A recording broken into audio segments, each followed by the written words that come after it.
There are a lot of options out there when it comes to selecting a substrate for your planted tank. But let's talk about a couple of quick tips from somebody who's grown a lot of plants, what you really need to consider when it comes to your next substrate in your planted tank. Hello everyone, this is Bentley, and we're here for another Master Aquatic Horticulturalist Pro Tip. Substrate. I've done an entire series on substrate, but I want to give you the kind of fast and quick way at how I typically would approach a new tank if I were looking at all of the possible options out there in order to make a substrate choice. Now you guys know I love aqua soil. I'm kind of lazy. I use it kind of everywhere, but I have tanks with sand in them.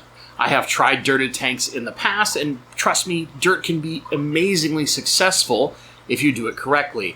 But how do you know which of these substrates is the right substrate for what you're doing in your tank? The answer is easy. Pick your substrate based on your plants. Let me give you a couple of examples. Let's say you have a tank like this one over here, Running River, okay? It has a ton of Java fern in it, mostly needle leaf, and then crypts. We could take this tank and realistically only use a small amount of aqua soil rather than having aqua soil through the whole tank, because only the crypts really need that aqua soil to establish really good nutrition at their roots. And aqua soil does a fantastic job of pulling nutrition in, whether it's from the water column or having it naturally established and bringing it to the roots for our plants. Java fern is an epiphyte. It feeds off of the water column. It doesn't need an aqua soil. You could put Java fern in a bare bottom tank. You could put it in a tank with sand, with gravel, hot pink gravel for all it matters. And as long as there are nutrients in the water column, it's not going to matter. The Java fern will succeed. So that's kind of an example of what I'm talking about. When we are looking at our tank, identify the way that your plants feed and choose your substrate based on that. Now, if you like the look of one substrate or another, choose it for an aesthetic purpose. That's fine. But an example here would be if you're going to do lots of crypts, like my guppy mansion over here, right? You probably don't want just sand, because you need something that helps keep nutrition available constantly at the roots for all of those root feeders. If you're doing things like Amazon swords, Aponagitans, any your lotuses like you have here, right? Any of our lilies, the Nymphaea species that are in fallen forests, those really want strong nutrition at the roots and not necessarily from the water column. So in those cases, that's where you're going to want something like dirt or some kind of aqua soil, something that helps make sure there's plenty of nutrition at the roots for our plants. Stems are kind of a special case. Stems like to establish a good root system, but do a majority of their nutrition content absorption from the water column. So in this case, you kind of have lots of options, but you want something that the root system can establish in well. So that's where aqua soil can be easy, but not necessary. Or you can do things like fairly coarse sand, where it's almost like really fine gravel at that point. I like some of the more simpler aqua soils. So if you start talking about things like fluorite is an option. Eco Complete is probably my personal favorite choice in that, where it's not quite as expensive, but is still kind of in the aqua soil category because it's very porous and allows the root systems to grab in and establish themselves while leaving most of the nutrition up in the water column for those stems. You could also do things like having gravel, but having some like lava stone at the bottom, so it's nice and porous so the roots can dig in and really grab in there. Lots of options. But don't feel like, oh, I'm having stem plants, they have to be planted in soil, I have to have aqua soil. No, you don't. You could do a dirted tank. You could do coarser sand. You can do gravel. It's about making sure that you have something that is easy enough to hold the stem in place as it establishes its root system, and then from there, having food available in the water column. Epiphytes, they attach to wood and rock. So Boos, Anubias, Java ferns, Bulbitis, all of these plants often can be left free-floating or need to be attached to something.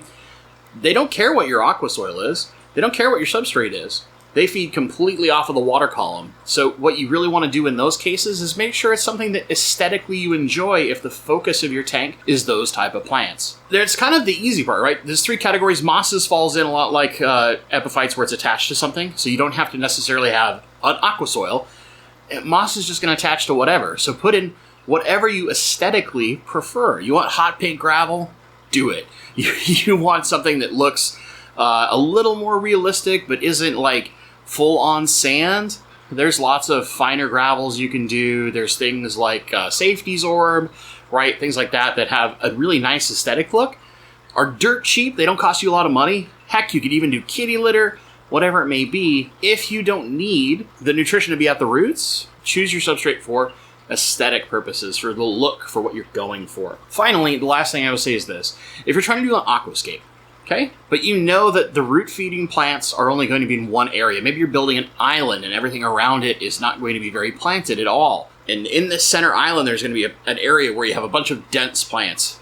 That is where you can do a small contained area of aqua soil or some kind of like dirt with a cap, whatever that may be, and focus those plants there, but then do something aesthetically pleasing like a gravel or a sand or something like that around the outside where you're not expecting to have lots of plants.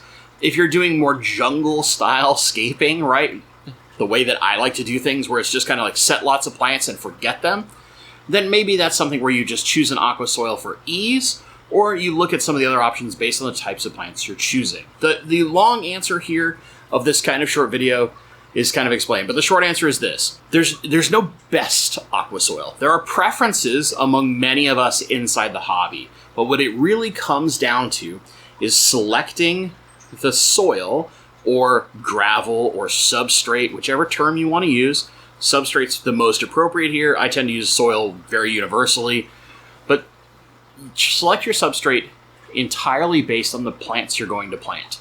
So if you're going to plant lots of heavy root feeders, swords, crypts, lilies, etc., you want something that can really give lots of nutrition to the roots of those plants. So that typically is going to be something like an aqua soil or some type of dirted tank. Okay? If you're doing mostly water column feeders, find something that's easy enough to plant the plants in, but looks nice to you. Gravels, sands, things like that. You really just don't want something that's overly compacted because that can choke out the root systems that try to establish. Usually these are finer root systems and not quite as robust as our heavy root feeders. So we want to be a little bit careful there and make sure we're not going with something too fine like pool filter sand as an example.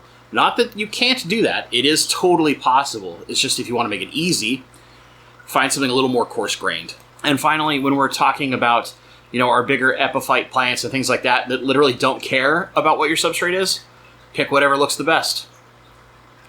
You got a gravel you really like, use that gravel. You want something that's super cheap to save money, go get some pool filter sand, go get something like Safety's Orb, all these things that are like, you get big bags for like $10 or less, basically. That's where you can worry less about the benefits that the substrate is giving you and more about the aesthetic qualities and what it looks like in achieving a style or design that you want, as opposed to necessarily like, well, you have to have aqua soil because it has the best capacity and it provides the most nutrients. If you're not using plants that needs the nutrients at the roots, it doesn't matter. But if you're someone like me, maybe you aesthetically like the look of aqua soil and you just use it everywhere no matter what. That's it. That's all I have for you guys today. Just a short, easy tip about how you can choose substrate based on the plants you're using rather than just the universal like, well, what is the best? The best is all in our application. There are so many ways to solve the problem, as it were. It's not really a problem, you know what I mean? To find the solution for long-term success in our aquariums, it's as long as we design those choices early on, knowing what we're dealing with in the long term, and that will bring us the most success long term with our plants. I hope you've enjoyed this video. Let me know in the comments down below. Did you learn something from this today? Do you have your own feedback about how you made a decision like this about choosing substrate for an aquarium? I'd love to hear in the comments down below. If you enjoyed the video, give it a little like. Maybe consider sharing it if you've got somebody who's struggling, trying to figure out what they want to do with their next aquarium. If you're not subscribed, consider subscribing. It's the best way to help your local small YouTuber grow. And as always, thank you so much for watching, and stay awesome.